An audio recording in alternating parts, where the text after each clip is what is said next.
Livro Ouse Pedir Mais, capítulo 2. A grande mudança de paradigma. Aprenda a orar com homens e mulheres do passado. Ao longo da história da Bíblia, encontramos histórias surpreendentes de oração respondidas. As escrituras são tão repletas de milagres incríveis que não espanta o fato de muitos estudiosos intelectuais modernos zombarem dela com descrença. Quando é que vimos o maná cair do céu ou encontramos um jumento falante? Quando lutamos com um anjo, vimos a ponta de um machado flutuar em um riacho ou testemunhamos a ressurreição de mortos? Desde quando os servos de Deus são levados para o céu em carruagens de fogo? Se gastarmos tempo lendo os relatos de oração encontradas na Bíblia, descobriremos um padrão maravilhoso. Quando o povo de Deus orava, quase sempre ele respondia sim. Somente algumas vezes ele dizia não. Na igreja atual, parece que Deus dizer sim é exceção, não regra. Quando Deus responde sim a uma oração, ficamos tão empolgados que repetimos o ocorrido por semanas e meses, por ser raro e especial. Se Deus respondia sim com tanta frequência na Bíblia, o que mudou para nós hoje? Grande parte do problema é que nos aproximamos da palavra de Deus com dúvida. Talvez pensemos, não podemos levar essas histórias bíblicas a sério demais, pois aconteceram nos tempos bíblicos e hoje é diferente. Deus não trabalharia da mesma forma na atualidade. Então, editemos a Bíblia e filtremos por meio de nossos pensamentos modernos. Mas Deus mudou? É claro que não. Ele não muda. Malaquias 3:6. A palavra continua a ser tão verdadeira hoje quanto na época em que esses eventos extraordinários aconteceram. Ele é o Deus que responde às orações nos tempos bíblicos e continua a fazer o mesmo hoje. A Bíblia afirma claramente que servimos a um Deus que ouve as orações. Isso deve nos dar grande confiança em oração. No entanto, com muita frequência, ainda deixamos de acreditar. E isso é o problema, pois ter confiança de que Deus realmente ouve e atende às orações é vital para o nosso sucesso espiritual hoje. Um dos meus textos preferidos está em 1 João 5:14 e 15. Essa é a confiança que temos ao nos aproximarmos de Deus. Se pedirmos alguma coisa de acordo com a vontade de Deus, Ele nos ouvirá. E se sabemos que Ele nos ouve em tudo o que pedimos, sabemos que temos o que dele pedimos. Nesses versículos, encontramos uma chave para a resposta à oração. Devemos orar de acordo com a vontade de Deus. Mas o que significa isso? Ao se referir a essa passagem, Ellen White escreveu: devemos pedir as coisas que Ele prometeu e tudo o que recebemos deve ser usada para fazer sua vontade. Satisfeita as condições, a promessa de resposta à oração é certa. Ao ler a Bíblia, logo é possível descobrir um padrão.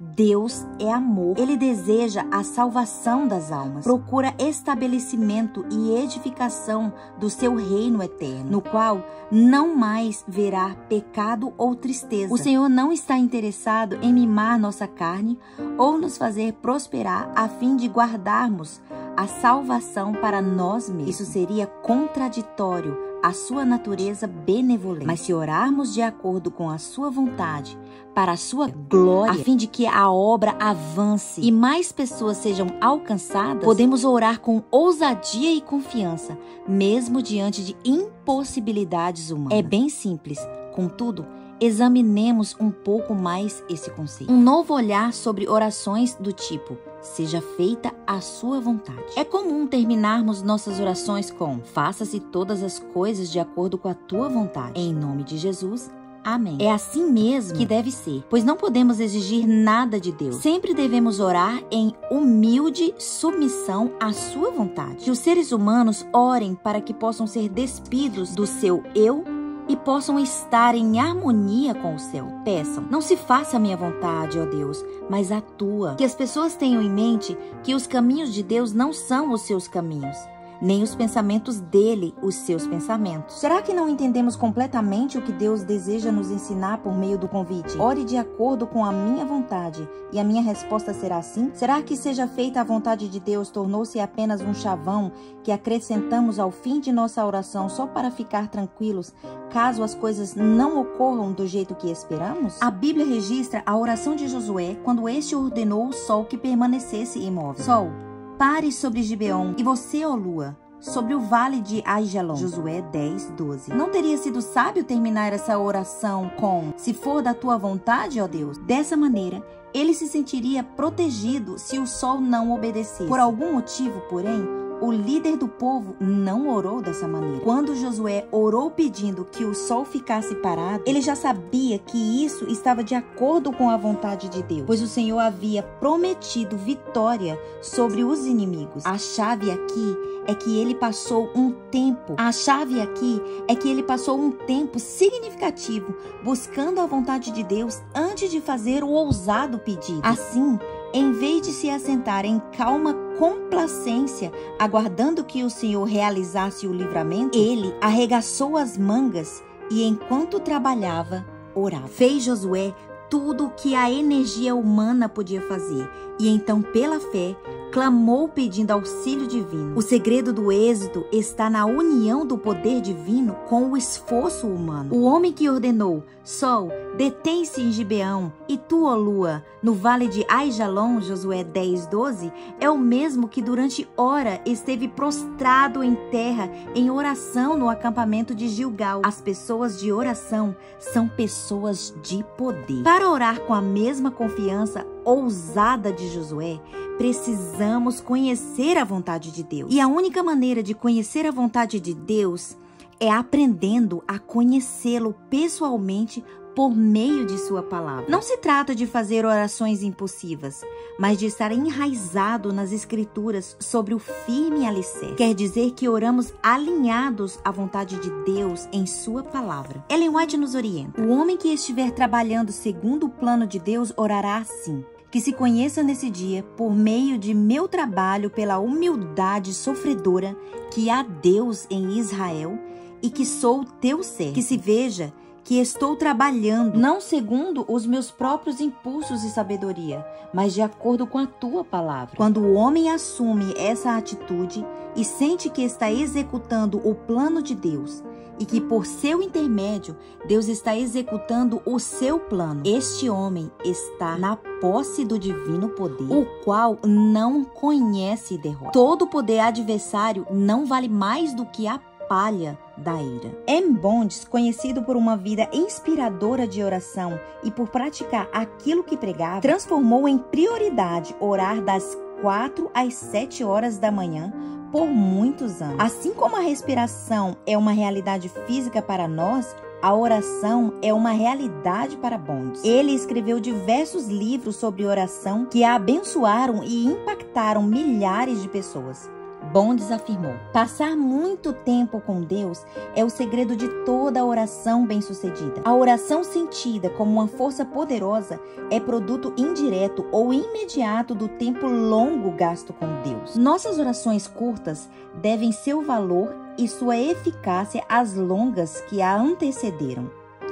A oração curta, para prevalecer, não pode ser feita por aquela que não prevaleceu com Deus em uma batalha poderosa de grande continuidade. A vitória de fé que Jacó obteve não teria sido conquistada sem a luta ao longo da noite inteira. O conhecimento de Deus não acontece por meio de chamadas ocasionais e inesperadas. Deus não derrama seus dons sobre aqueles que vêm e vão de maneira casual ou apressada. Muito tempo a sós com o Senhor é o segredo para conhecê-lo, para ter influência junto com ele. Deus cede diante a persistência de uma fé que o conhece. Ele derrama seus mais ricos presentes sobre aqueles que expressam desejo e apreço por esses dons, por meio da constância, bem como do fervor de sua insistência. Temos nós confiança ousada e fé persistente, obtidas por conhecer a Deus pessoalmente, assim como Josué e outros? É esse o padrão de nossa vida de oração? Se não for, devemos orar para que o Senhor nos dê mais profundidade. A grande mudança de paradigma. Um paradigma é formado pelo pressupostos, modos de pensar e métodos básicos de um grupo. Nós, adventistas, temos um paradigma relacionado à fé, ao evangelho, às doutrinas bíblicas, ao evangelismo e ao estilo de vida. E baseamos tudo isso na palavra de Deus. Mas será que nosso paradigma bíblico foi formado pela cultura em que vivemos hoje? Perdemos muito do poder que os cristãos de eras passadas experimentaram. Isso porque nosso paradigma se afastou do fundamento bíblico para a dúvida e o ceticismo propagado por grande parte da sociedade moderna. Logo, para que nossa vida e o nosso ministério mudem para melhor, necessitamos desesperadamente de uma grande mudança de paradigma em nossa caminhada e fé espiritual. Já definiram insanidade como continuar a fazer a mesma coisa esperando receber resultados diferentes.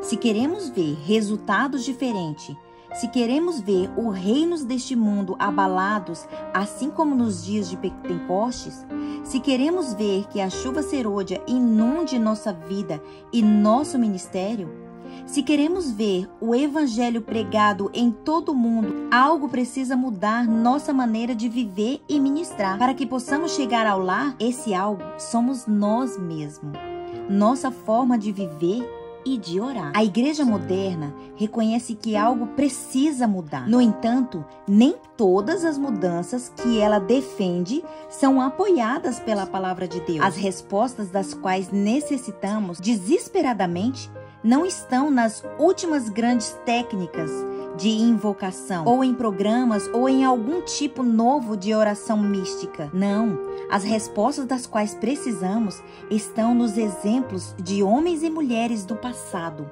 A Bíblia diz, assim diz o Senhor: ponde-vos às margens no caminho e vede, perguntai pelas veredas antigas, qual é o bom caminho, andai por ele e acharei descanso para a vossa alma. Jeremias 6,16. Apenas começamos a descobrir o que tornava tão poderoso as orações do povo de Deus durante os tempos bíblicos. Continuaremos a estudar esse assunto nos próximos capítulos, mas vamos preparar aqui hoje, ajoelhando-nos a fim de pedir a Deus que nos dê um novo paradigma de oração, o paradigma dele. Vamos pedir que ele nos transforme em homens e mulheres de fé e que orem com ousadia e confiança de acordo com a vontade dele, porque dedicamos tempo para aprendê-lo qual é. Oremos para que os reinos sejam abalados pela glória do Senhor. Não importa se somos guerreiros experientes de oração ou se somos apenas bebês na fé, que todos nós ousemos pedir mais.